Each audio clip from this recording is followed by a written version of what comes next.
Broker बोले खास पेशकश हमारी। हर रोज की तरह हर्ष जुड़ चुके हैं हमारे साथ। हर्ष बताइए आज कहां से कर रहे हैं आगाज, किस सेक्टर से जुड़ी कंपनी है? जी तो देखिए कंपनी जो है ज़बरदस्त एक्सपेंशन करे, बहुत सारे सेक्टर्स की तरफ बढ़ रही है। एकस की बात कर लेते हैं हम लोग। IIFL कैपिटल की रिपोर्ट है, खजारी की सलाह 320 रुपए के इन्होंने टारगेट्स दिए हैं। इनका कहना है एरोस्पेस से लेकर अगर आप यहाँ पे कंज्यूमर इलेक्ट्रॉनिक्स तक देखें तो कंपनी का विस्तार बहुत तेजी से बढ़ रहा है और बहुत अच्छी गति से बढ़ता हुआ दिख रहा है। यहाँ पे लंबी अवधि में ग्रोथ पर साफ तौर पर फोकस दिख रहा है। यहाँ पर FY 31 तक अगर ये रेवेन्यू माने तो 7 गुना तक बढ़ता हुआ दिख सकता है। काफी बड़े नंबर्स इनको दिख रहे हैं। एबिटा की बात करें 17 गुना तक बढ़ता हुआ दिख सकता है यहाँ पर, यानी कि रेवेन्यू और एबिटा में बहुत जबरदस्त ग्रोथ देखने को मिल रही है इनको। इनका ये मानना है एयरबस के साथ साथ यहाँ पे बड़े ग्लोबल OEMs जो है यहाँ पर वो बिजनेस को बढ़ाने में और यहाँ पर जो है उम्मीद की स्थिति दिखा रहे हैं। यहाँ पर कंज्यूमर इलेक्ट्रॉनिक्स बिजनेस की भी इन्होंने बात करी। यहाँ पे सेक्टर स्पेसिफिक अगर बात करें तो यहाँ पे इन्होंने कहा है कंज्यूमर इलेक्ट्रॉनिक्स बिजनेस जो है अगले 5 सालों में 15 गुना तक बढ़ता हुआ दिख सकता है। FY 31 तक रिटर्न ऑन कैपिटल एम्प्लॉयड 20% और नेट मार्जिन 7.4% बढ़ने की संभावना दिख रही है एकस। चलिए एकस से शुरुआत करना चाहेंगे। एकस पे अच्छा कोई दिन ऐसा होता है कि मतलब वो किसी शेयर पे जब चर्चा होती है तो हर तरफ से आवाज़ें आने लगती हैं। आज सुबह रचित जी की कॉल थी, फिर अम्बाला मैम ने बताया, फिर अभी यहाँ पर IIFL की रिपोर्ट भी आ गई 320 के टारगेट। अम्बाला मैम से बातचीत हो चुकी है तो अब मैं अमित जी से पूछ लेता हूँ इसके बारे में। सर एकस पे बहुत सारी चीज़ें बातचीत हो रही है, आज अच्छे मोमेंटम में भी है, क्या व्यू आपका? हालांकि इंट्राडे हाई से थोड़ा सा हल्का हुआ है, कैसे देख रहे हैं सर आप इसे? अभी सर आवाज आ रही है?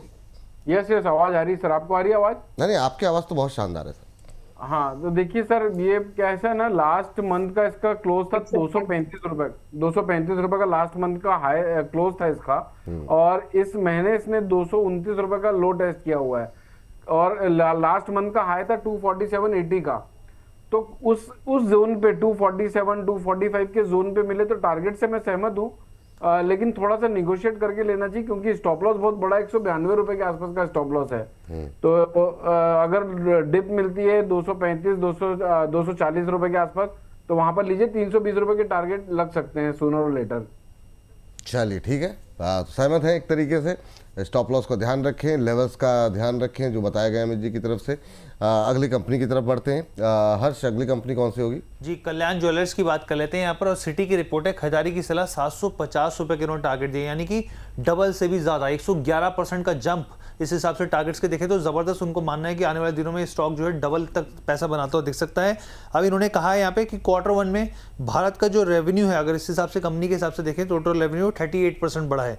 भले ही अनुमान से मुताबिक थोड़ा कम रहा हो, लेकिन सेम स्टोर सेल्स ग्रोथ एक इंपॉर्टेंट पैरामीटर होता है, उसके लिहाज से एक बहुत मजबूती स्थिति देखने को मिली है। यहाँ पे मिडिल ईस्ट में जो जियोपॉलिटिकल कंसर्न रहे उससे फुटफॉल थोड़ा प्रभावित हुआ है, लेकिन फ्रेंचाइजी का जो जिस तरीके से कंपनी विस्तार कर रही है अपने स्टोर्स को लेके, ये काफी इनको पॉजिटिव दिख रहा है। यहाँ पे एसेट लाइट मॉडल है और जिससे रिटर्न ऑन कैपिटल एम्प्लॉयड और बेहतर होता हुआ दिख सकता है। यहाँ पे कर्ज घटाने को लेकर और कंपनी बहुत तेजी से एग्रेसिव काम कर रही है और ये घटता हुआ भी दिख सकता है, ऐसी उम्मीद ब्रोकरेज कर रहा है। यहाँ पे कैंडेयर जो इनका एक स्टोर है, यहाँ पे काफी पॉपुलर स्टोर है कैंडेयर, उसकी शानदार ग्रोथ देखने को मिली है। Q1 में रेवेन्यू 112% तक चढ़ता हुआ दिखा है साल दर साल के हिसाब से, और कंपनी आने वाले समय में 5 नए कैंडेयर स्टोर्स जो है वो और जोड़ती हुई दिखेगी, नेटवर्क को और मजबूत करती हुई दिखेगी। इंटरनेशनल बिजनेस भी कंपनी का काफी मजबूत होता हुआ दिख रहा है और इसी बिना पे इन्होंने डबल से भी ज्यादा के जो है वो टारगेट्स दे दिए।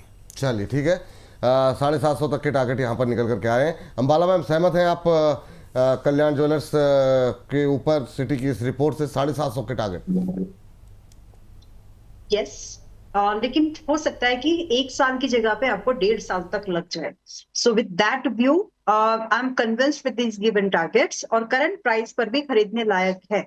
आज ये काउंटर वैसा भी रहा जिसको थोड़ी देर पहले भी डिस्कस किया था। So I am convinced with this target, लेकिन थोड़ा सा होराइजन अगर 1 साल के अंदर ना आए तो बढ़ा लेना, क्योंकि टारगेट तो आपके बहुत अच्छे लग रहे हैं कि आ जाएंगे और काउंटर आज की डेट में खरीदने लायक भी है।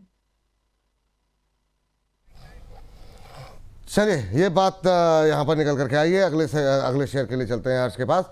हर्ष अगला शेयर कौन सा होगा? जी स्विगी की बात कर लेते हैं। अगला शेयर है इन्वेस्टेक की रिपोर्ट है। खरीदारी की सलाह 314 तक के आसपास के टारगेट्स इन्होंने दिए हैं यहाँ पर। अब इन्होंने कहा कि पहली बार जो है घरेलू अगर आप हिस्सेदारी डोमेस्टिक हिस्सेदारी देखें तो 50% के ऊपर चली गई। क्विक कॉमर्स मॉडल में कंपनी क्या कर रही है, इन्वेंट्री मॉडल अपनाने की संभावना यहाँ पर दिख रही है। अब इसका मतलब क्या हुआ कि कंपनी क्या करेगी, यहाँ पर खुद का सामान है खुद ही अपने वेयर हाउस में यहाँ पर रखेगी। इससे फायदा क्या होता है, देखिए मार्जिन जो है वो इंटैक्ट रहते हैं, लागत कम होती हुई दिखती है और कंपनी की प्रॉफिटेबिलिटी में बैलेंस शीट में वो चीज़ें नजर आती हैं यहाँ पे। अब इससे जो सप्लाई चेन है वो और बेहतर कंट्रोल होता हुआ दिखेगा। यहाँ पर एबिटा मार्जिन बढ़ने की उम्मीद ब्रोकरेज मान के चल रहा है। यहाँ पर ब्लिंकिट को लेकर इनका साफ तौर पे कहना है कि इन्वेंट्री मॉडल से जो फायदा है वो मिलता हुआ दिखेगा ब्लिंकिट को, और स्विगी भी उसी दिशा में जो है वो आगे बढ़ रहा है। चलिए, तो ये बात है स्विगी को लेकर के कल भी हमने बातचीत की थी। अच्छा मोमेंटम आता हुआ दिखाई दे रहा है और अपसाइड की संभावनाएं जताई जा रही हैं इन्वेस्टर की तरफ से। कल भी अच्छा चला। सर अमित सर, क्या व्यू आपका? 314 के टारगेट दिए जा रहे हैं इन्वेस्टर की तरफ से, सहमत हैं आप? नहीं सर, सहमत नहीं हूं मैं, क्योंकि देखिए इसका 315 रुपए का टारगेट तो बहुत टाइम लगेगा ऐसा लगता है, अगर लगना भी है तो। लेकिन ये 215 रुपए तक गिर सकता है विपुल जी, तो यहाँ से बहुत बड़ी गिरावट होती है, 25-30% की गिरावट की संभावना है। तो और 315 तो मुझे नहीं लगता, डिफिकल्ट लगता है, मैं सहमत नहीं हूँ। अगर 210 215 के आसपास कभी मिले फॉल में, कभी कोई निगेटिव न्यूज आए, बाजार गिर जाए, तो वहां पर एक बार लेना चाहिए, यहाँ पर तो नहीं लेना चाहिए जी। चलिए, ये बात यहाँ पर निकल के आई है। लास्ट काउंटर के लिए चलते हैं हर्ष के पास। हर्ष, लास्ट काउंटर कौन सा होगा? जी, मैरिको की बात कर लेते हैं। आखिरी काउंटर है मोतीलाल ओसवाल की रिपोर्ट, खरीदारी की सलाह, और इन्होंने 950 से बढ़ा के अपने टारगेट 1000 कर दिए हैं। अब इन्होंने कहा है कि FY27 में मजबूत ग्रोथ जारी रहने की उम्मीद दिख रही है इनको।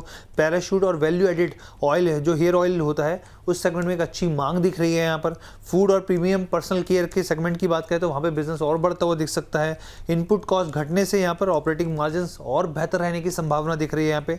FY26 से लेकर 28 के दौरान रेवेन्यू 13%, एबिटा यहाँ पर 21%, और एडजस्टेड प्रॉफिट आफ्टर टैक्स की बात करें तो 18% कंपाउंड एनुअल ग्रोथ रेट के हिसाब से बढ़ने की उम्मीद दिखाई दे रही है। और इन्होंने अपनी टॉप पिक में भी मैरिको को ही रखा, यानी कि सबसे ज़्यादा पसंद अगर इनको कोई आ रहा है तो वो मैरिको ही आ रहा है।